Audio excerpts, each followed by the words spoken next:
بسم الله والحمد لله والصلاة والسلام على رسول الله. أيها الإخوة الكرام، السلام عليكم ورحمة الله وبركاته. وقد درس 41 من دروس الفقه المالكي. السقي مارد ربي سبحانه. عنوان الدرس أحكام الجنازة. من الفقه أن نتعلم أحكام الجنازة. أهث نتعلم أحكام التجارة، نتعلم أحكام السفر، نتعلم أحكام المعاملات المختلفة، ولكن الجنازة أيضا لابد أن نتعلم أحكامها. موضوع طويل يجزأ إلى جزئين، حلقتين. الحلقة الأولى اليوم، الحلقة الثانية المرة القادمة إن شاء الله تعالى. تمهيد: الموت حق. وقيل تمهيد أسنسمي الموت حق. ربي سبحانه ينادي: كل نفس ذائقة الموت ثم إلينا ترجعون. سورة العنكبوت الآية 57. وينادى ربي سبحانه في آية أخرى: أينما تكونوا يدرككم الموت ولو كنتم في بروج مشيدة. أينما تكونوا يدرككم الموت ولو كنتم في بروج مشيدة. كل من عليها فان. الآيات التي تتحدث عن الموت كثيرة، بل آخر ما أنزل على النبي صلى الله عليه وسلم، آخر ما أنزل عند جماهير العلماء سورة البقرة الآية 281: واتقوا يوما ترجعون فيه إلى الله ثم توفى كل نفس ما كسبت وهم لا يظلمون. فمن كان يرجو لقاء ربه فليعمل عملا صالحا ولا يشرك بعبادة ربه أحدا. في سورة الكهف آخر آية 110. معناه كلنا ننتظر لقاء الله عز وجل. الموت حق، ولكن سبحان الله قارن الموت واعظ صامت. الموت يعظ الناس ولكن بصمت، بلا ما يهضر. الموت يتسكد الموعظة، يتسكد العبرة، يتسكد الدروس بلا ما يمسلايد، بلا ما يهضر. اختار بعض الأحاديث، منها حديث النبي عليه الصلاة والسلام ميدو يصور جبريل: ناس يا محمد إناس عيش ما شئت فإنك ميت.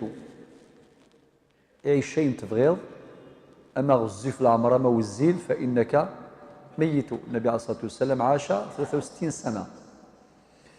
واعمل ما شئت فإنك مجزي به، يعني أين يخدم ومذان خدمة ذي الدنيث أثي غلث ذي الآخرث ما يلها الله يبارك ما ذيريث أينك نقزرع كان أثي غلث. وأحبب من شئت فإنك مفارقه. المحبة تربط الناس في دار الدنيا. حمالة تسمي حمال الغاشي الله يبارك الدنيث، تسمع ونان فلال جرس الحمالة القدار، ولكن دياسي ونواس الفراق. والحياة في الحقيقة هي جملة من الفراقات. الحياة جملة من الفراقات. ما معنى المرض؟ المرض فراق الصحة للجسد. العبد من المري يهلك ما إلا تجات الصحة، تجات الزمرث. غاسولي مثالا مي تجات الزمرث إجات يزري، إلا يسعى يزري يغالي يروح يزري، يسعى فيك الشيري في اللحوم يغالي يحبس مسكين. أي مثل جاني جاث. فلذلك نحمد ربي في النعمة غادي يفكا وين يبغى يزر قيمة النعمة يروح يزري موضان دي السبيطر. نضق خامن كل يوم ذا شو يخصن. نكون يا كان لا ثورا نحمد ربي نسدك في ظهرنا. حضورنا إلى المسجد مشيا على أقدامنا هذه نعمة كبرى، غيرنا لا يستطيع. غيرنا محروم من استعمال رجليه نقلا لجثته، إما يمشي في الكرسي المتحرك ولا مسكين طاعة ربه. غردني غاولاكي باش الإنسان ما ينساش نعم الله عز وجل. لماذا؟ لأن النعم المألوفة عادة ما ننساها. النعم المألوفة والفناها. لو كان واحد مثلا أول مرة يدير مشروع تجاري يربح 700 مليون، يفرح خاطر ماشي موالف يربح 700 مليون، نعمة جديدة مازال ما والفهاش. ولكن احنا نعمة الصحة هذه هي نعمة كبيرة بزاف، وين تبان الملايير نتاع الدنيا، ولكن كون هذه النعم مألوفة لا نعرف قدرها، وقليل من عبادي الشكور. فتفضيون ديوني بغا ذكر يستجيب، ذكر أذي الحو يحرك فوسيس نعمة كبيرة. وهي شحال نعمة كي تشرب الماء برك، الماء تشربه وما يضركش، وبعدين يخرج من مخرجه يساعدك. وكان يستخدموا البوشيطات مساكن. شفتوا نعمة الصحة؟ واحد كي يفكر في هذه النعم يتذكر قوله تعالى وإن تعدوا نعمة الله لا تحصوها. لذلك المرض هو فراق الصحة للجسد، والموت فراق الروح للجسد. هذا هو التعريف الموت. الموت ما إلا الروح تروح، الروح تروح تجا بنادم تجد الفراق. الناس وأحب من شئت فإنك مفارقه. واعلم أن شرف المؤمن قيام الليل. وين يبغان أسير ربي ذي الشرف، سيفك ربي ذي القيمة ذي القدر، يقوم الليل. الصلاة بالليل والناس نيام.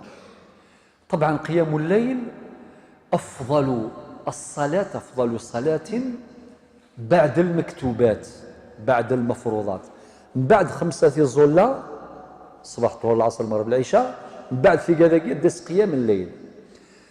وقيام الليل يا إخواني كما شرحنا فيما سبق بقدر المستطاع. واحد اللي كان صلى ركعتين الله يبارك فقد قام الليل. إذا صلى 4 صلى 6 صلى 8 ما يلزمش يبقى من رمضان لرمضان باش يقوم الليل. خاطر ربما بعض منا ما يعرفش كاع قيام الليل هذه، ما يعرفوش حتى لرمضان الجاي إن شاء الله. ويقوم الليل بعد صلاة العشاء كما تعلمون، وبعضهم يصلي مع سحور ولا قبل سحور وكذا لأنه ناضي سحر. ولكن مليح الإنسان يجرب روحه، يعني يدير روحه ما استطاع ذلك سبيلا حسب ظروفه وحسب أحواله يقوم الليل. إلها تظل إثنى الليل. عثمان بن عفان اسمي سيدنا النبي صلى الله عليه وسلم في مجلس لطيف مسنا حبب إلي من دنياكم 3 كسن النبي صلى الله عليه وسلم الطيب والنساء يقصد الزوجة الصالحة وجعلت قرة عيني في الصلاة. كل واحد واش قال؟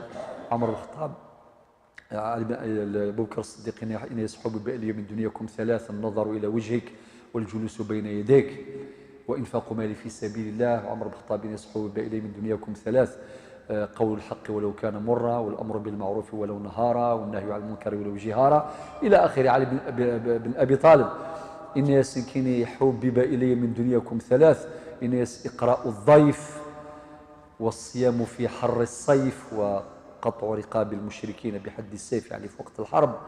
وهكذا. وعثمان بن عفان إن يحبب إلي من دنياكم 3 إطعام الطعام وإفشاء السلام والصلاة بالليل والناس نيام. حلوة بنينة الصلاة بالليل والناس نيام. في التتمة نتاع هذا المجلس قال لك بوذر الغفاري إن يسكن يحمل 3: الجوع والمرض والموت. الجوع والمرض والموت. يحمل اللاز، يحمل الهلاك، يحمل الموت. الناس كيف تحب أمورا يبغضها الناس. أمشي تحمل أين شرهني ويحمل شواليه ويحمل اللاز أكذ الهلاك أكذ الموت. شو يا ربي وانت نحمل أرى نسى شو سنينا. إناس أحب الجوع ليرق قلبي، وأحب المرض ليخف ذنبي، وأحب الموت لألقى ربي. شوف كذا الجواب. اللاز وني اللوزن هذا يرقق وليس. ومن مقاصد الصيام هذا مقصد من مقاصد الصيام. الإنسان كي يصوم يجوع يتفكر الجائعين فيرق قلبه ويحسن إليهم. يون رقيق وليس رقيق ثساس أدي مكتي ذي قليلا وقاذي اللوصن وكذا. وأحب المرض ليخف ذنبي. المريض الصابر. أما السعدي سوين يهلكن يصبر. وأحب المرض ليخف ذنبي. المريض الصابر المحتسب. خاطر ما كاينش حاجة أغلى حاجة يملكها الإنسان كيما الصحة. ممكن طوموبيل تخسر تحبس، تركب فورغون، تركب الكار، وكي تحبس انت كامل تتوقف، مشكلة. لذلك نعمة الصحة نعمة غالية جدا. الصحة تاج فوق رؤوس الأصحاء لا يراه إلا المرضى، تاج كبير. وتلقى واحد عطاله ربي الصحة ما شاء الله، وبعدين يتأفف ويسخط ويتقلق وما عطالي ربي والو وكذا. شفتوا المسألة كيف؟ شوف هذاك المريض يقول لك لو كان يكون عندي الصحة كيما نتايا ما نحتاج والو، ناكل خبز هكذا، خبز جاف نديرو في الزيت ولا بالبصل، الحمد لله. لذلك القناعة من هنا يرزق لي عجبا. نسأل الله أن يرزقنا اليقين وأن يجعلنا من الشاكرين. هذه هي. إن يسوع علم أن شرف المؤمن قيام الليل. ده شوف وعز المؤمن، ده شوف استغناؤه عن الناس، وعزه استغناؤه عن الناس. الحديث أخرجه الإمام الحاكم. أتجاوز بعض المسائل، نروح الآن مباشرة بعد التمهيد إلى الاستعداد للموت. طبعا الموت مادام حق، قلنا العنوان الأول الموت حق. سمعتوا الآية أينما تكونوا يدرككم الموت ولو كنتم في بروج مشيدة، كل من عليها فان، كل نفس ذائقة الموت، إلى آخره. الآيات وأحاديث النبي صلى الله عليه وسلم كثيرة في هذا الباب. الموت حق، ولكن ما دام الموت حق لابد من الاستعداد له. فمن كان يرجو لقاء ربه فليعمل عملا صالحا ولا يشرك بعبادة ربه أحدا. أذكر إخواني الكرام ببعض المسائل. الأمر الأول هو محاسبة النفس وتجديد التوبة. هذه نربطهم في زوج. المحاسبة هذه قال رب سبحانه يا أيها الذين آمنوا اتقوا الله ولتنظر نفس ما قدمت لغد، إلى آخر الآية 18 من سورة الحشر. معنى الإنسان إلا قال يخمم يوزكى، هذه إلا قرنت قبيلي إلا وسا إلا وزكى إلا وزكى، السا أزكى أزكى. لابد من محاسبة النفس. والإنسان كما قال النبي عليه الصلاة والسلام في حديث صحيح، يعني الكيس من دان نفسه وعامل لما بعد الموت. شكون هو الكيس؟ هو من دان نفسه وبعدين وعامل لما بعد الموت. ما يخممش على الآن فقط، يقول لك حيني اليوم وقتلني غدوة. وهذا اللغة، هذا المنطق هو اللي خلى كثير من الناس يسيئون الأدب مع الله ويكثرون من المعاصي. ما يهموش، ما يحاسب روحه ولا شيء. الربا يدير الربا نورمال، الرشوة نورمال، لي ديتورنمون نورمال. يقول لك المهم نكسب. ولكن الكيس من دان نفسه وعامل لما بعد الموت. لازم يدير في باله باللي كما قال عمر الخطاب حاسبوا أنفسكم قبل أن تحاسبوا وزنوا أعمالكم قبل أن توزن عليكم. الإنسان الذي حس في مانيس قبل أن يحاسب، لأن الحساب مضمون. واتقوا يوما ترجعون فيه إلى الله ثم توفى كل نفس ما كسبت وهم لا يظلمون. جاء أحد الناس إلى أحد العلماء قالوا كيف يحاسبنا الله عز وجل يوم القيامة فردا فردا؟ استكثر، قال ملايير من الناس، ملايير لا نعرف قدرها، لا نعرف قدرها ولا مداها. كيفاش ربي حاسبنا واحد واحد؟ واش قالوا ربي سيحاسبنا يوم القيامة فردا فردا كما كان في الدنيا يرزقنا فردا فردا. دي الدنيا كل يوم يسعى الكوطاينس الاكسجين امان كل يوم يسعى كان ندا يلحو، يسعى ندا يعيش، يسعى ما كان يغيعقش ربي. وما من دابة في الأرض إلا على الله رزقها وكأي من دابة لا تحمل رزقها الله يرزقها وإياكم. أكن يقدر يرزق ربي ذي الدنيا في يونيون أغي حاسب يوم القيامة يونيون أي غار خاطرك. لماذا؟ ذي الدنيا ثاني ينفع، ذي الخطر يشفع ما يبغى ربي. وسيق الذين اتقوا ربهم إلى الجنة زمرا. علاش يدخلوا الجنة كامل؟ كما كانوا في الدنيا يتعاونوا على الخير، يتعاونوا على الصلاة، يتعاونوا على الخير، يتعاونوا على العمل الباقيات الصالحات والقربات وكذا. كل واحد يقوي الآخر. يوم القيامة ربي يكرمهم بهذه النعمة فيدخلون الجنة زمراء، وسيق الذين اتقوا ربهم إلى الجنة زمراء، إلى آخر الآيات في سورة الزمر. لذلك يا جماعة الخير، محاسبة النفس قلت وتعجيل التوبة. علاش قلت تعجيل التوبة؟ لأنه تأجيل التوبة إثم يحتاج إلى توبة. خاطر كاين اللي يقول لك التوبة يأخرها، تقول له صلي يقول لك رمضان إن شاء الله. يا أخي تعرفوا هذا الجواب؟ شحال تقول له صلي يقول لك رانا غير في ديسمبر. كي جاء رمضان غير تلقاني في الصف الأول في مسجد التقوى، تلقاني الصف الأول. شحال مساكن اللي ما جاش هذاك رمضان وراح. ماناش عارفين، لا ندري. مادام ربي قال ولكل أجل كتاب، وقال في آية أخرى وإذا جاء أجلهم لا يستأخرون ساعة ولا يستقدمون. كي يجي الأجل أجل. والله يرحمك، الله يرضى عليك يا علي بن أبي طالب اللي قال يا من بدنياه اشتغل وغره طول الأمل، الموت يأتي بغتة والقبر صندوق العمل. الموت يأتي بغتة يعني فجأة، ما كاينش اللي عنده رونديفو مع الموت. دي فوا تستنى واحد يموت مريض ويموت واحد اللي كان صحيح. سورتو هذا الزمان اللي احنا عايشين فيه، لي زاري كاردياك، اللي حتى المفاجآت يقول لك فلان مات، تقول كيفاه الصباح كنت معاه. كنت معاه ولكن مات لأنه الأجل وصل. الموت المرض هو سبب فقط، ولكن الموت تأتي بسبب وبغير سبب الموت. أما كانت زمرة داس السبة، أما كانت زمرة داس مبلا السبة. قارن الموت وحده والسبة ماشي وحده. الموت يوث، السبة ماشي يوث. لذلك تعجيل التوبة. ما معنى تعجيل التوبة؟ مع الإنسان يسارع إلى التوبة إلى الله عز وجل. وربي سبحانه يدعو هؤلاء العصاة بدعوة بأرجى آية في القرآن: قل يا عبادي الذين أسرفوا على أنفسهم لا تقنطوا من رحمة الله إن الله يغفر الذنوب جميعا إنه هو الغفور الرحيم. ما كاينش آية تزرع الأمل في قلوب الناس عموما وفي قلوب العصاة خصوصا كما هذه الآية. قل يا عبادي الذين أسرفوا على أنفسهم. ربي يهضر مع هذوك اللي داروا الذنوب الكبار، خذ من المعاصي مقارنين السوالسن يا عبادي، يعني ما سلب عنهم أو منهم رداء أو شرف العبودية. السوالسن يا عبادي.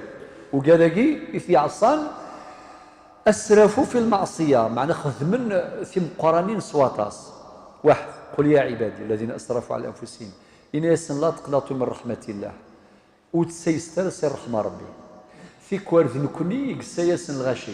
أحيانا حنايا لين يأسوا الناس نقولوا له أنت غير كمل عليها. والشيطان يحب هذا الشيء. الشيطان كي يزرع اليأس في قلب العاصي خلاص يولي تيليغيدي بلا تيليكوموندي مشيه، يقولوا خلاص انت سي تروطار. كما ذاك اللي قال كتاب متاخر جدا يعني، وراح الواحد قال له وجاب السبحه في يده، جامي صلى، وصل باقي 60 سنه ولا اكثر ما صلاش. جاب السبحه في يده قال له الشيخ كيفاش نسبح؟ كيفاش نقول نسبح؟ قول سي تروطار. شو سبحان الله والحمد لله سي تروطار. طبعا ما ينفعش هذه نقولها فقط العبره. حنايا ما عندناش الحق ان يأس الانسان من رحمه ربي. ما دام ربي فتح باب الرحمه حنايا ما عندناش الحق. خاطر ربي قال ان الحسنات كملوا يذهبن السيئات. يعني ممكن واحد يتوب في 50 سنه ولا 60 سنه يتوب توبه نصوح بشروطها المعروفه، وبعدين يكمل في العباده ما شاء الله. ربي بدل السيئات نتاعو حسنات، والحسنات يذهبن السيئات. لحسن حظنا أن السيئات لا يذهبن الحسنات. لحسن حظنا. لو كان السيئات يذهبن الحسنات صافي بقى على خير. خاسرين في لافير.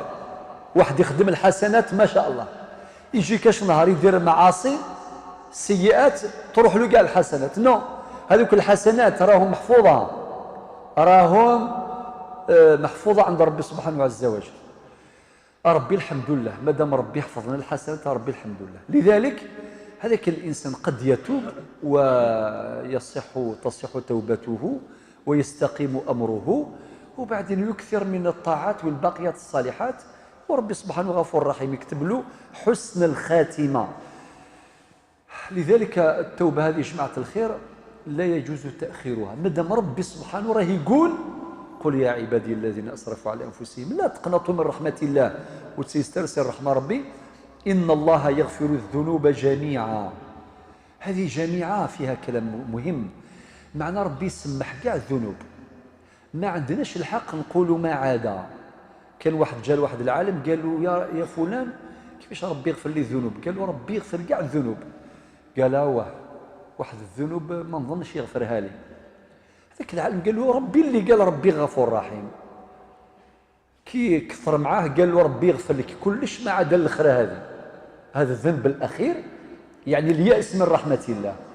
او كيفاش يقول ربي يقول ان الله يغفر الذنوب جميعا، والعلماء قال لك حتى الذنوب التي بينك وبين الناس، هذا رأي معتبر في الفقه. علاه؟ كيف ربي سبحانه قادر باش يرقق قلب المظلوم باش يغفر لك. ربي قادر، خطر عندنا فرص ضائعة، تلقى واحد غلط في حق باباه ولا يماه ولا خوته ماتوا، وكيفاش دير؟ يطلب ربي، قال يا ربي اسمح لي، يا ربي اغفر لي، يا ربي سخرهم باش يسمحوا لي، وربي قادر. تقول يا ربي سخر بابا ويما وعمي وجدي اللي ظلمتهم، سخرهم ورقق قلوبهم باش يسمحوا لي. ربي على كل شيء قدير. نقول لك الكلام هذا لا يلغي الشرط الرابع من شروط التوبة النصوح اللي هو رد المظالم. لذلك لابد أن نحسن رد المظالم الآن في الحياة قبل الممات، سأعود إلى هذا. إذن ربي هكذا يقول إن الله يغفر الذنوب جميعا إنه هو الغفور الرحيم. هذه طبعا آية أرجى آية في القرآن. وكاين أيضا في حديث قدسي جليل وين يقول النبي عليه الصلاة والسلام فيما يرويه عن ربه أهل ذكري أهل مجالستي. هو حديث طويل وين يقول إني والجن والإنس في نبأ عظيم أخلق ويعبد غيري وأرزق ويشكر سواي. هذا ربي سبحانه يحكي، شوف يعني أخلق ويعبد غيري، هو ربي خلق، هو اللي خلق. وكاين الناس اللي ما يعبدوش ربي، يعبدوا واحد آخر. كاين اللي يعبد الشمس، كاين اللي يعبد البقر، كاين اللي يعبد كل واحد وين راح. أخلق ويعبد غيري وأرزق ويشكر سواي. ربي هو الرزاق. وتلقى بعض الناس يقول لك لا يقول لك ولادي اللي راهم في فرنسا هما اللي بعثوا لي الماندا. يا ولدي شكون عطى لك ولادك يا اخي؟ ربي. وكاين اللي عطى له ربي ولاده ماشي طايعين، من بعد صافي ربي كل شيء ربي. تقول بعرق الجبين سيدي يوث الخذبه، ربي اللي عطى لك الصحه. تقول بالتجاره نتاعي ربي اللي يسر لك التجاره، صافي كل شيء ربي. مع الانسان ما يغفلش عن هذه الحقيقه. ولكن هكذا وارزق ويشكر سواي، خيري الى العباد نازل وشرهم الي صاعد، اتحبب اليهم بنعمي وانا الغني عنهم، ويتبغضون الي بالمعاصي وهم أفقر شيء إلي. إلى أن يقول أهل ذكري أهل مجالستي وأهل شكري أهل زيادتي، إلى أن قال لا أقنط من رحمتي إلى آخره. معناه الشاهد أن الله عز وجل لا يقنط العصاة من رحمته. سبحان الله. ابن القيم الله يرحمه هو من تلاميذ ابن تيمية. ابن القيم هذا أنصحكم بقراءة كتبه، لأنه من الكتاب العظام يعني بصراحة، من العظماء الكبار. على بالكم كي جاب كاع الآيات والأحاديث اللي تتكلم على التوبة، دار واحد الخلاصة رائعة جدا ما قرأت مثلها. تعرف ايش يقول؟ قال نفهم من هذه الآيات ومن هذه الأحاديث أن الله ييسر التوبة ولا يشجع على المعصية. قالها هذا هو. كي تقرأ هذه الآية تقول باللي صافي راه يشجع المعصية، يفتح الأبواب التوبة، ولكن ربي سبحانه ييسر التوبة باش الإنسان العاصي يتوب إلى الله وهو يعلم بيقين أن الله تواب رحيم. أما تأجيل التوبة فهو إثم يحتاج إلى توبة، ولكن لابد من بيان التوبة النصوح. إذا كان الإنسان دار ذنب بينه وبين ربي عنده 3 شروط التوبة النصوح. إذا كان بينه وبين البشر عنده 4 شروط. الشرط الأول هو الندم. الإنسان كي يعصي ربي يندم، لازم يندم، سواء دار الربا ولا الرشوة ولا شرب الشراب أكرمكم الله، ولا كلا حقوق العمال، ثيذي وخدام يتشا ثيذي وخدام، كلا عرق الخدام، هذا لازم يندم على ما صدر منه. الشرط الثاني ما هو الإقلاع عما كان فيه من معصية. إذا كان مثلا راه يدير الرشوة يتوقف، إذا كان راه يدير الربا يتوقف يقلع عن معصيته. والمعاصي كثيرة، ماشي غير الشراب وكذا والتدخين والشمة، قاعد في المعاصي على فكرة. يعني معليش نقولها كنصيحة لإخواننا اللي راهم مازال يقول لك أنا الله غالب عندي 40 سنة وأنا ندخن ما نقدرش نخليه. وطبعا كما قال واحد المرة اللي فاتت، قال كان في بيت ربي في الحج، قال بابا عزيز نسيته، مات نسيته، والدخان من قرر قال والله ما نزيد الاخر هذه قطعها وبقى على خير. بس برك من العزيمه، واذا عزمت فتوكل على الله. الانسان يعزم ويتوكل على الله. صافي الاقلاع يعني ترك المعصيه. الثالث هو العزم، يعني ندم، اقلاع، عزم، يعزم في المستقبل يقول ما نزيد نولي لهذاك المعصيه. هذا بينه وبين ربي سبحانه. إذا كان دار في حق البشر ظلم إنسان لازم يطلب السماح الآن، فإن فضيحة الدنيا أهون من فضيحة الآخرة. ظلم يقول هذاك الإنسان المظلوم اسمح لي، اغفر لي، عادي، يطلب منه العفو عادي، ما يلزمش يتكبر تأخذه العزة بالإثم. وكاين اللي جامي يطلب السماح، يقول لك الرقبه هذه تطير وما طلبش سماح. والله ماني عارف هذه وين كلاصيوها كاع، وين نديروها؟ رجله ما هي رجله، عزه، دين، ماشي هكذا كاع نورمال. وكاين بعض الناس الله يبارك نورمال يطلب السماح حتى اللي ظلموه، يقول لهم المهم تفرى برك، سماح وخلاص. لذلك لازم، علاش قلت نبادر؟ خاطر ممكن الانسان هذاك يموت وكي تسقسي عليه تلقاه ميت، كيفاش دير؟ تبقى تتحسر. الضمير حينما يستيقظ يؤنبك، هذا القاضي الداخلي يحاسبك ويحاسبنا. لذلك الإنسان مليح يفري المشاكل نتاعو في الدنيا بقدر المستطاع. وإذا كان يرد المظالم، مثلا كما قلنا مادام ذكرنا مثال الخدام، إذا كان واحد دار خدام ماسون ولا مانوفر ولا دار تريسيتي ولا دار البانتور ولا ابري، كاين منا اللي يديرها شطاره، يقول لك جبت واحد الماسون خدم لي 6 شهور خلصته غير شهر شطاره، وجبت بلومبي تمرمد كاع في الدار خلصته غير نهار، وهكذا. هذه الامور حرام يا جماعه الخير، خاطر العرق نتاع الخدام واعر بزاف، والظلم ظلمات كما قال النبي صلى الله عليه وسلم، قال اتق دعوة المظلوم فليس بينها وبين الله حجاب. وقال في أمر العامل، قال أعطوا الأجير أجره قبل أن يجف عرقه. ما كانش دين وما كانش شريعة وما كانش إعلان ولا اللي أعطى حقوق للخدام كما قال النبي صلى الله عليه وسلم، أعطوا الأجير أجره قبل أن يجف عرقه. فكاسيو خدام لحقيس قبل أتكاو ثيفيز، دلالة على التعجيل. وبعدين حسب الاتفاق تفاهمتوا تخلصوا كل سمانة، ولا كي يخلص الخدمة ولا تعطيوا لافونس كما تفاهمتوا. ربي قال يا أيها الذين آمنوا أوفوا بالعقود، ماشي يخدم لك الخدمة، يخدمنا الخدمة كي يكمل تقول له شوف ما نقدرش نخلصك، مازال ما خلصونيش وعندي المشاكل وعندي المرضى وعندي كذا، هكذا بعد عام ولا 6 شهور 7 شهور الله اعلم، وصبر وخلاص، ما تصبرش عليا. ولا يدخل معاه في مشاكل، ما عجبكش الحل روح لا جيستيس، لونجاج هذا راه معروف عند الناس، معروف جدا، كيعجبها الحاله ثنوخام لا جيستيس، ما عندك شهود ما عندك والو، وكيقول لك انت لاقاو لهيه، يقدر يقول لك انت لاقاو لهيه في الاخيره من بعد تولي تحوس عليه والله ما تلقاه، واذا كان لقيته يقدر يقول لك ما سمحلكش، يقول لك حقي ناخذه في الاخره عادي. كيفاش تدير؟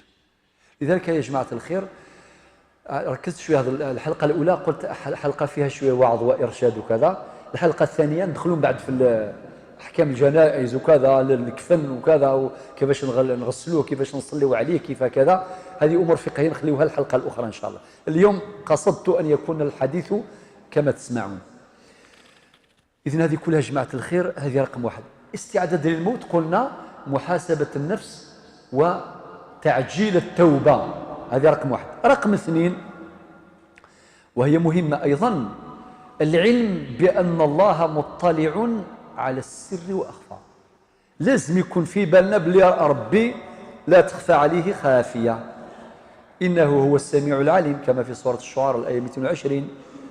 ربي سبحانه يعلم خائنة الأعين وما تخفي الصدور في سورة غافر الآية 19. معنى كاين آيات كثيرة، إن الله لا يخفى عليه شيء في الأرض ولا في السماء كما في سورة العمران الآية 5. يعني آيات كثيرة تؤكد لنا بأن الله مطلع على كل شيء، فهو سميع عليم بصير يعلم السر وأخفى. مسألة مهمة جدا. على بالك الإنسان كي يعرف باللي يا ربي مطلع معناه يستحضر، وهذه هي التقوى في الحقيقة. من معاني التقوى استحضار معية الله، باللي ربي سبحانه الإنسان يتقي الله عز وجل في السر والعلن هكذا. على بالك بعض الناس هنا في الجزائر يصوموا، كي يدخل باري ما يصوموش. كي عجبتك هذه يا أخي؟ باري وكيف في باري يصوم، مي سي با نورمال، لازم يبان شوية سيفيليزي، لازم يبان. معليش في الجزائر في العام الخدة في الحراش يصوم، مي في باري نو، في باريس في لندن فرانكفورت الى اخره. شفت الناس اللي مهبولين كاع بهذه الامور كامل. وكاين ناس اخرين يقول لك انا نحس بعزه وانا اعبد الله هناك، يعتز، يحس بواحد العزه نتاع المؤمن. الشيخ حمود الله يرحمه، حمود حنبلي الله يرحمه، كي بعثوه جامعه نيس بفرنسا قال لك ما شعرت بعزتي كمؤمن الا هناك. والله يبارك، علم وعزه رجوله الله يرحمه برحمته الواسعه. قال لك نكبر ونصلي عادي في اي مكان. النبي عليه الصلاه والسلام قال وجعلت لي الارض مسجدا وطهورا، في اي مكان يظهر عزته، لان الله عز وجل قال ولله العزه ولرسوله وللمؤمنين. ولكن بعض الناس ضحايا الاستلاب الحضاري هكذا يفعلون. لا ربي يهدي ما خلق، لانه تستحنس العباده نسن. حكينا غير وان كان ذكرتها مره من المرات، ربما هنا ربما في مسجد اخر، حكاو لي الناس اللي وحكى لكم انتم مثلا على بالكم، قال كي جا رمضان في فرنسا يقول لهم شوفوا يخاطبوا المسلمين، اشكون اللي يصوم واللي ما يصومش، اللي حاكمين في دينهم قالوا احنا صايمين ردوهم هكذا في جهه، وشكون اللي ما يصومش من المسلمين ردوهم في جهه. هذوك اللي ما صاموش يعطوا لهم الخدمه هذيك ثقيله، يحرفوا عليهم على الجيريال كما يقولوا. وهذوك اللي صايمين قال لك حنايا اولا احترمونا كما يقولوا علماء الاجتماع، قال لك واش تمد يجيك، واش تمد يرجع، مديت الاحترام يرجع لك الاحترام. قادر روح كي قادروك الناس، قال قادرونا احترمونا، وزاد نقصوا لنا في ساعه العمل ما يخدموش 8 سوايع، قال لك عطاونا الشربه سخونه، يعني ربحوا كاع في لافير. وهذوك الزريعه الاخرين هذوك نتاوعنا ابي بري خليهم. ولكن هكذا، لذلك حكم في دينك وما تخافش. علاش قلت هذا الكلام؟ باش نعرفوا بلي ربي حاضر. علاش قال النبي عليه الصلاه والسلام اتق الله حيثما كنت، اقعد ربي ندث اليوم، يعني في كل زمان وفي كل مكان، ذم كل الزمان ذم كل مكان، ماشي جري نسلمن استقعد ربي تفغض سي ثمورت كن سلمان اندلن ويا راه يروح الميزان خاطئ، حيثما عند اهل اللغه يقول لك هي الزمكانيه تفيد الزمان والمكان. اتق الله حيثما كنت، بعدين واتبع السيئه الحسنه تمحوها وخالق الناس بخلق حسن. اذا استشعار معيه الله سبحانه وتعالى تخيل الانسان يراقب نفسه ويحضر الرقيب الداخلي باستمرار معه. 3 استثمار الأوقات بالقربات والباقيات الصالحات. استثمار الأوقات، عمارة الزمن، عمارة الأوقات. على بالكم يا جماعة الخير، ربي سبحانه يفكي غد الوقت، كل واحد واش يكتب له ربي، ويعيش 30 سنة و40 و50 و70 و100 الله أعلم. هذا الزمن لازم الإنسان يحسن استثماره. ديزانفستيسمون تاع الطاعات هذه كثيرة، على رأسها المكتوبات تظليث 5 الظلم، اللي يقدر يزيد الرواتب اللي شرحناها، اللي يقدر يدير عموم النوافل اللي شرحناها، يقرأ القرآن هذه أيضا مليحة، الذكر يا أيها الذين آمنوا اذكروا الله ذكرا كثيرا وسبحوه بكرة وأصيلا. سبحان الله سبحان الله سبحان الله، اذكر ربي سبحانه بما استطعت، وهي أيسر العبادات كما يقول العلماء، أيسر العبادات، لا تحتاج إلى هيئة ولا إلى وضوء ولا اذكر ربي في كل وقت. الذين يذكرون الله قياما وقعودا وعلى جنوبهم كما في أواخر سورة العمران. يلا، لذلك يا جماعة الخير لازم الإنسان يعمر حياته بالطاعات، هذا هو، والقربات والطاعات والباقيات الصالحات. على لأنه أوقاتنا عندنا عمر واحد في الحياة، إذا ذهب العمر نتاعنا ما يزيدش يرجع. علاش يقول الحسن البصري ربي يرضى عليه، يقول يا ابن آدم إنما أنت أيام إذا ذهب يومك ذهب بعضك. يقول ابن آدم الشيء ذو السام، ما يروح هكي ونواس يروح شويط سي العمري صافي نكون شوك السنقص نسي العمر والسنة كذو وضان أسئض أسئض أسئض أنا ما كنا بقى على خير الفلاني يموت. وتزودوا فإن خير الزاد التقوى واتقون يا أولي الألباب في سورة البقرة الآية 197. نروح الآن رابعا، النقطة الرابعة ذكر الموت. لازم نحسن نذكر الموت باستمرار. كل نفس ذائقة الموت كما قال القرآن في سورة العمران الآية 185. أينما تكونوا يدرككم الموت ولو كنتم في بروج مشيدة، ذكرناها إلى آخره. وحديث أبي هريرة قال النبي صلى الله عليه وسلم أكثروا الذكر هادم اللذات، أي الموت، اسمه النبي عليه الصلاة والسلام هادم اللذات. الحديث صحيح أخرجه الإمام الترمذي والإمام أحمد وغيرهما. مع انتهى الإنسان إلا قلب ذا غادي يسمى كثير موت، خاطر في كوالا نفتسو من نروح نطليون نقارص ماشي نكون راه يمثل نكون نسو خدم كان ننطل الغاشي، نكون نسو خدم نساوي الغاشي نسو غال، مفهوم؟ هكذا على بالك الشيطان يكلخ الانسان. لذلك ما رانا نطليون الى قنر ذي البالنا باللي وين راه يمثلنا بريد نكوني وسنقرر ذوياض، خاطر كل انسان يدفن يقول أنا دوري هو أن أدفن الناس وأصلي صلاة الجنازة ثم أعود، ولكن يجي نهار أيضا هو أيضا يأتي دوره فيموت. لذلك نكثر من ذكر هادم اللذات. على بالكم الإنسان كي يكثر من ذكر هادم اللذات واش يصرى له؟ يولي يفكر في الآخرة راهي جاية، خاطر إذا مات الإنسان يعني مات فقد قامت قيامته. كان يوم القيامة الكبير هذاك مازال ثنجير الدنيث مي ويلي قموثن ثنجير فلاس الدنيث، من مات فقد قامت قيامته. لذلك لا بد من أن نكثر من ذكر الموت.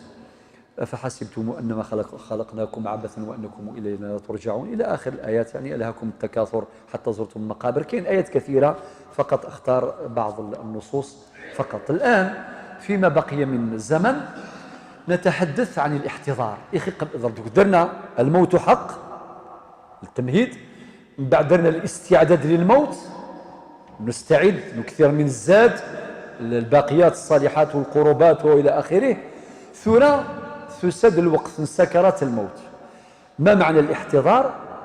يعني حضور الموت، سكرات الموت.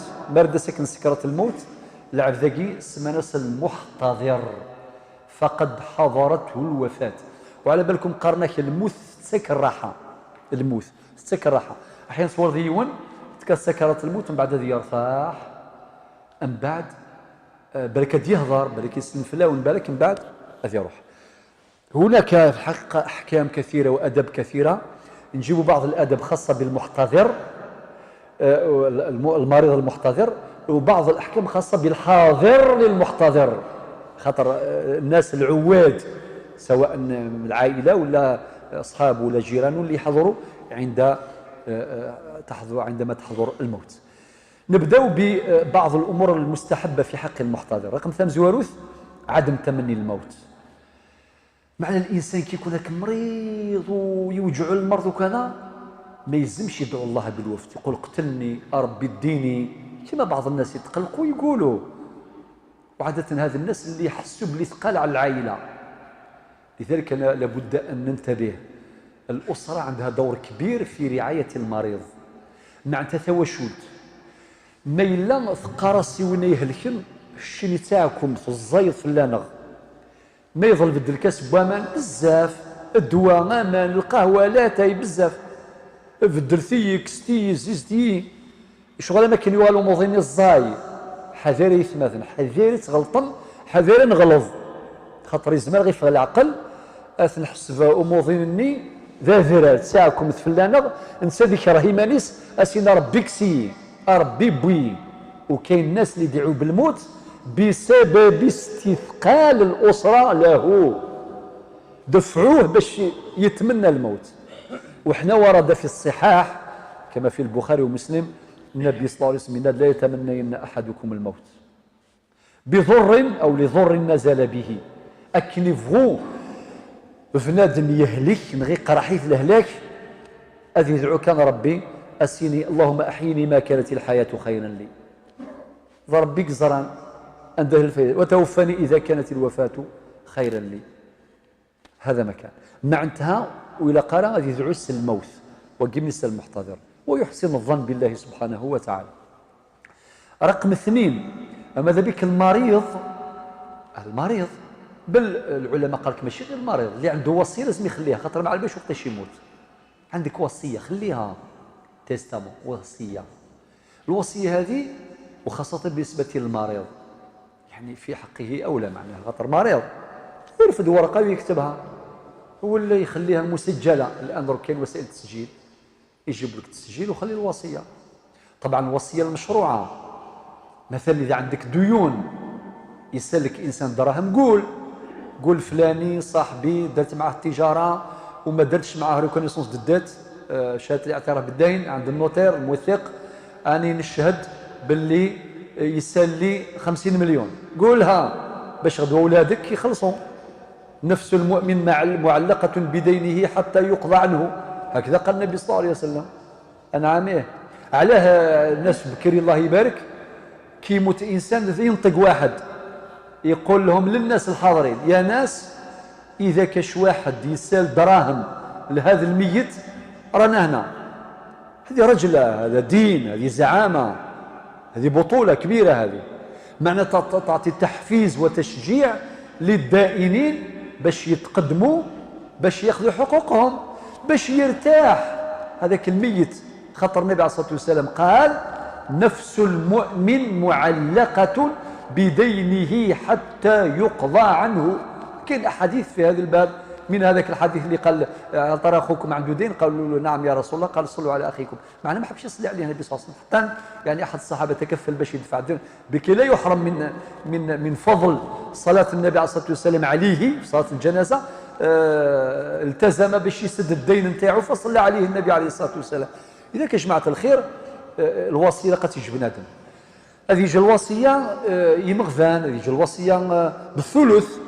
خاطر كي قال النبي صلى الله عليه وسلم في حديث سعد كي كان مريض سعد بن وقاص بغى يخليه كل ما يملك في سبيل الله، خاطر الشعور الانسان يكون في كرب عظيم في هذيك اللحظات يتمنى يقول نخلي كل شيء في سبيل الله.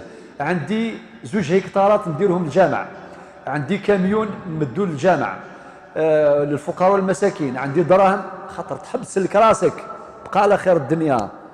جاء ياتينا كلنا ياتينا هذا الشعور. سعد بن وقاص بغى يخلي كل شيء في سبيل الله. قالوا النبي صلى الله عليه وسلم لا لا، قالوا فشطره معنى نصف ما املك، قالوا لا، قالوا الثلث والثلث كثير. الى عندك 30 هكتار عندك حق في 10 هكتارات انتير، اعطيه الفقراء والمساكين ولا لمن شئت لمن يستحق، فقط ماشي لوارث.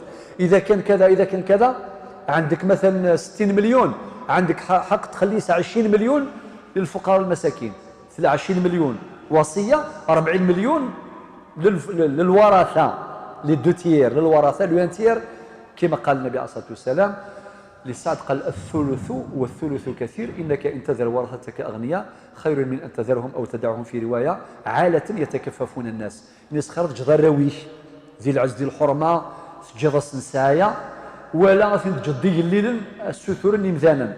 وين هذا الحديث وايض ان الله تصدق عليكم بثلث اموالكم في اخر اعمالكم زيادة في أعمالكم فضعوه حيث شئتم. ويأتي حديث آخر ضابط إن الله قد أعطى كل ذي حق حقه فلا وصية لوارث إلى آخره. خلي الوصية، هذا رقم 2.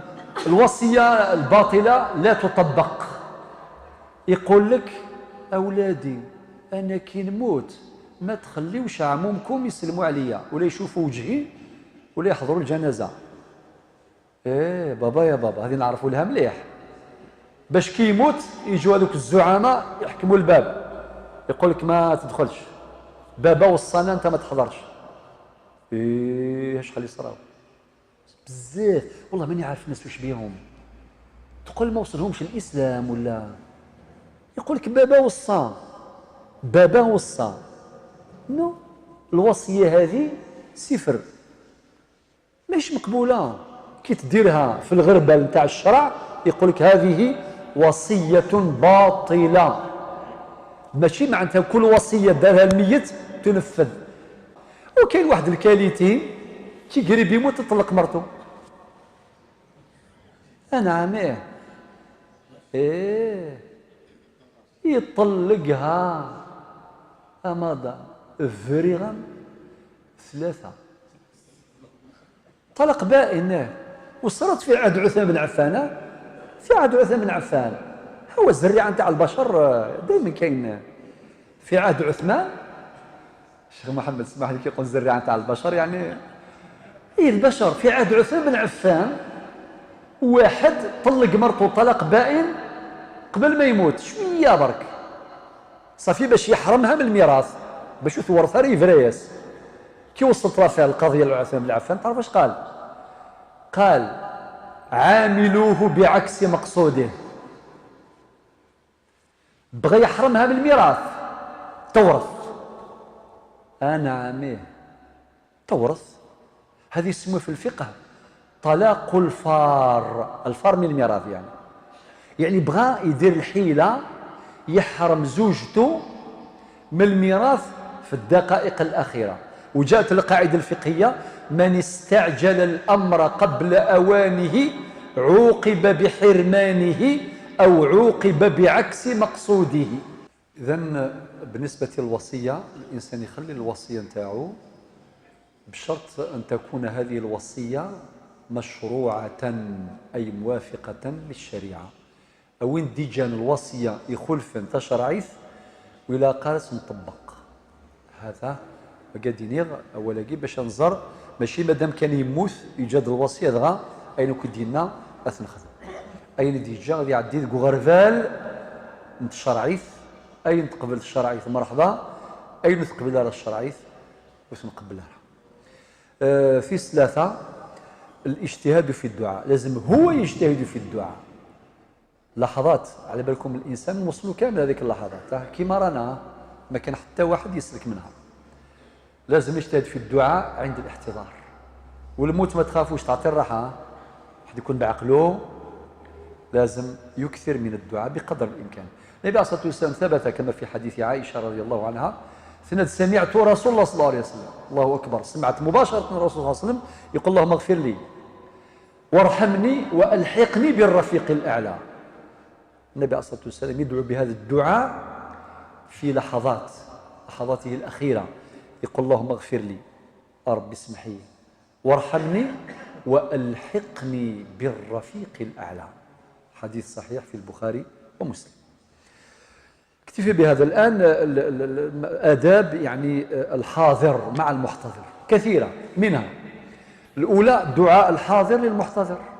دعوا له كي تشوف إنسان قريب يموت، أنت وقف عند راسه ولا مجموعة من الناس واقفين عند راسه، دعوا له الدعاء اللي يزرع فيه الأمل، اللهم ثبته، اللهم اغفر له، اللهم كذا اللهم كذا. ادعي له جهرا وسرا يعني، وتسمعه شيء من القرآن، وإن كانت المسألة خلافية، ولكن الذي نميل إليه هو القرآن. يعني ما كانش أعز كلام كما كلام الله عز وجل، يسمعه في آخر لحظاته، وهذا يساعد إن شاء الله تعالى باش تخرج الروح نتاعو بلطف، وربي إن شاء الله يرحمه ويرحمنا جميعا. تسمعه ما يحب، وما كانش أحب شيء كما كلام الله سبحانه وتعالى. إذن دعاء الحاضر للمحتضر. 2 تلقينه الشهادتين. لقنوا موتاكم لا إله إلا الله، هذا حديث صحيح أخرجه الإمام أحمد والإمام مسلم وغيرهما. معناه لقن الشهادة وتلقين الشهادة لازم يكون بلطف وبلا إلحاح، ودون إلزام له بالقول. ماشي تقول له قل لا إله إلا الله محمد رسول الله، قل لا أنت قولها والسلام، لا إله إلا الله محمد رسول الله. أنت كي تقولها هو عندك، هذا ما كان، وبعدين تعطي له قوة كأنك تقول له ما تخافش، أنت مسلم. والنبي عليه الصلاة والسلام يقول من كان آخر كلامه لا إله إلا الله دخل الجنة. يا سعد اللي يكون آخر كلام نتاعو لا إله إلا الله. وربي قال يا أيها الذين آمنوا اتقوا الله حق تقاته ولا تموتن إلا وأنتم مسلمون. إذن نلقنه الشهادة كما قلت بلا إلحاح، ماشي خاطر ممكن الإلحاح هذا الذي يؤدي به باش تضيق نفسه، ممكن هو ما يقولهاش، خاطر في كرب عظيم، الأمر ماشي بسيط يا جماعة الخير.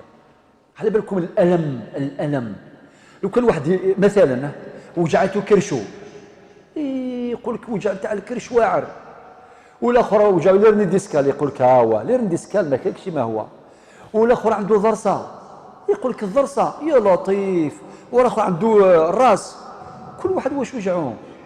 يعني على بالكم الالم هذا كي تخرج الروح، ما كاينش الم كيما هذا كاع، هو الروح تروح الروح كامل، هو ماشي حاجه خفيفه يا جماعه الخير، هو ماشي الضرسه ولا راسك ولا كرشك بطنك. الالم الذي ياتينا صعيب كبير جدا، خاطر نشعر بدنو خروج الروح، مفارقه الروح للجسد وبقى على خير الدنيا. لذلك الانسان راه في ظرف شويه صعيب بزاف، لازم نلقنه الشهادتين بلطف وبرفق، هذا هو. وكان العلماء يتحدثوا حتى عن الاداب، يقول لك لازم يدوروا ثم غير اللي يرتاح لهم اكثر وكذا الى اخره، هذه موجوده على كل حال. حتى بالنسبه للزياره او اعاده المريض، كان المريض يقول لك استنى ريح معايا مده اطول، والا من الاداب انه الزياره تكون قصيره هكذا. ولكن اذا كان هو طلبك يقول لك ريح معايا ارتاح اليك ترتاح، يعني في تفاصيل. اكتفي بهذا، فما لا يدرك كله لا يترك جله. اذا قلنا النقطه الاولى دعاء الحاضر المحتضر، النقطه الثانيه تلقونه الشهاده. الادب او الحكم الثالث هو توجيهه الى افضل الجهات وهي القبله. وطبعا بعض الناس كي تبدا توجهه معناها شو راك تقول له باللي حضر روحك. سبحان الله، مره واحد نقسم واحد التركه، قدر ربي عندهم واحد الصالون كبير، صالون كبير، كاع الموتى نتاع لا فامي فاتوا من ثم، سموها صال دومباركمون.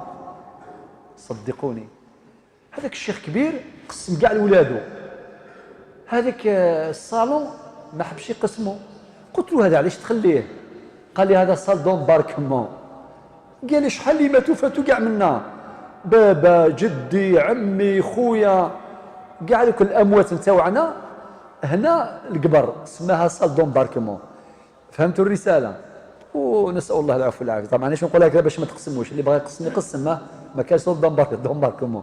عندنا اف 1 راه يستنانا لهيه، الحمد لله اف 1 بلا لا دوموند بلا والو، ماشي اف 3 ولا اف 5 ولا اف 1. الحمد لله يا ربي باطل، والحمد ربي حنا عندنا اف 1. يا اخي قلت لكم واحد النهار في فرنسا وفي بعض الدول كارثه، هما عندهمش اف 1. كاين اللي حرقوهم، حكيت لكم لقينا هنا هذاك الجزائر اللي حرقوه، ما ننساش هذيك الحرقه اللي في قلبي باسكو حرقوه وجمعوا دراهم اللي يقريه، ماشي كيما بكري عندهم دراهم، درك عندهم مشاكل وديو فا يموتوا 6 7 في السمانه. كيفاش الله كاسنوار هذيك ما لحقتش باش نعرفوا قيمه الواحد كيعيش في بلاده. مانيش نقول لي جون، فهمتوا الرساله؟ وكان واحد الجون عنده 25 سنه وصل لكندا قال لك تفكرت الموت، خاطر حكاو له قالوا كي تموت هنا سان بروبليم، شكون يديك شكون يخليك. كنت عندك 25 ومازالك صغير، قال لي لا انا نفكر غير في الموت، باش نعرفوا بلي كي تعيش مع اهلك مع حنا الحمد لله تو فا بيان، صارت الجنازه مضمونه، كل شيء مضمون على بالك يا ربي الحمد لله. اخي تصلي علينا الشيخ محمد يا اخي او قدامكم او يشهدوا ايش ما كان. يلا توجيه القبله، خاطر وهي افضل الجهات باش كي يلفظ روحه ان شاء الله يلفظ روحه وهو متجه للقبله. 4 يعني اكتفي بهذا معليش، يعني خاطر كاين بزاف امور ما يستحب بعد خروج الروح وكذا. هل يجوز تقبيل الميت؟ خاطر دي احيانا تشوف انسان يسلم على راس الميت، كاين امور شويه فقهيه نقولوها ان شاء الله من بعد ماشي اليوم، ولكن فقط في النهايه نوصي نفسي واخواني بالصبر الجميل عند نزول المصيبه. كي تجي الموت باش تزور وتدي العزيز علينا لازم نصبروا. ربي قال في سورة البقرة وبشر الصابرين، آية 156، وبشر الصابرين الذين إذا أصابتهم مصيبة قالوا إنا لله وإنا إليه راجعون. فالموت حق يا من بدنياه اشتغل وغره طول الأمل، الموت يأتي بغتة والقبر صندوق العمل. وأختم هذا الدرس بقصيدة هي طويلة قالها أحد الشعراء الأحياء الشيخ رمضان محفوف الله يذكره بالخير، رجل تربى في مدرسة الحياة، وإن كان سمعتها ربما في مواضع أخرى، ولكن في الإعادة إفادة. قصيدة طويلة جدا جاب لي ربي هذا موضعها، اسمها الموت، واسمع أحكام الدين في الموت وجابها في قصيدة. ذا سفرو يلهان سواطاس من ضمن ما ورد فيه إن صلاة في النبي الطهر نتسان ذباب الشفاعة فقسط الموت زيغ ثوعار أشحال فردان الساعة يقفغو يغزيف العمر لابد دور الساعة. ترجمة يعني محترمة للنصوص في القرآن وفي السنة. صلاة في النبي الطاهر نتسان ذباب الشفاعة فقسط الموت زيغ ثوعار أشحال فردان الساعة يقفغو يغزيف العمر لابد دور الساعة. تسد الموت الحرف الليف جابها كاع بالحروف من الالف حتى الياء. تسد الموت الحرف الليف تكفى الهضره التكليف الشهاده غير العاليه المسير. تسد الموت الحرف الباء ثفاد الهلاك للسبا وراس زمير من الطبا رسول الله بن القبه مشى في هذيك الشيني. جات الموت بالحرف الباء لقات المرض السبا ما قدرولوش الطبا رسول الله صاحب القبه مشى في هذيك الشيني. تسد الموت الحرف الثاء الصوره يوثث الروح يساد المرثى لا تسسن الورثة كل يونكن يتمني. تساد المس الحرف سبحان الله. الفقهاء من الامور اللي قالوها في موضوع الميراث قال كذا كان واحد من الورثه طماع ما يحضرش عند الاحتضار. سبحان الله. خاطر ذاك المحتضر يقول صافي كون نروح انت تدي كاع هذاك وارث طماع. هذه ذكرها العلماء قال لك من الاداب قال لك اختيار الشخص الذي يكون معه، وذكروا هذه اللطيفه وهي موجوده في هذه القصيده. تسد المس الحرف الثاء الصوره يوثثوثا الروح يساد المرثى لا تستثنى الورثه كل ينكن يتمني. تسد المس الحرف الجيم المؤمنين يتحويجيم غرث القران تهجيم سيث مس ان شاء الله سنجيم اسم نعم سي الحزاني. تسد المس الحرف الحاء لناس زيك اسمك الصحا ذي بيت الله يقلحا ان شاء الله الذنوب يمحى الصلاة على العدناني. تسد المس الحرف السين اضروح سخا من الحصين نك ياكل الفعلي وذي سين يموت حسن ذي الحسين امشي راني ذير نكوني. تسد المس الحرف الذال سموري اللي الفذال ثلها زغلة السعذال الفقير كذ الغني. تسد المس الحرف الضاء الحباب خدم الفريضة لنا سيلا يسيضا إلى الصبر القضاء وما الدنيا ذي الفاني. السلام عليكم ورحمة الله.